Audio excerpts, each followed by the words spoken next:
सूरजपुर जिले से एक बेहद ही हैरान करने वाली घटना निकलकर सामने आ रही है।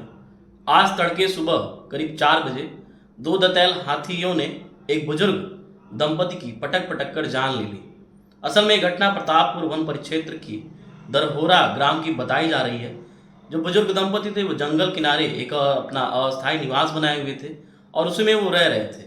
रात में वहीं सोए हुए थे। सुबह करीब 4 बजे जब हाथी आती हैं और उनके घर को हिलाना शुरू करती है तो जो दोनों बुजुर्ग दंपति जिनका नाम हरिधन और नन्ही बताया जा रहा है वो बाहर निकलते हैं तो हाथियां उनके ऊपर टूट पड़ती हैं और फिर जमीन पर पटक पटक कर उनको मार देती हैं और जिसके बाद उनकी मौत हो जाती है। अब ग्रामीणों में आक्रोश है और वन विभाग से उनकी मांग है कि आखिर आपको जब पता है कि इस क्षेत्र में जो हाथी हैं वो बेहद ही आक्रामक हैं, लोगों की जान लेते हैं, तो आप क्यों नहीं उचित कदम उठाते हैं। आपको बता दें कि जो बुजुर्ग दंपति हैं उनकी कोई संतान नहीं है और जिसके बाद ग्रामीणों में पूरा आक्रोश है। ग्रामीणों की यह मांग है कि जंगली हाथियों पर कठोर से कठोर कदम उठाया जाए।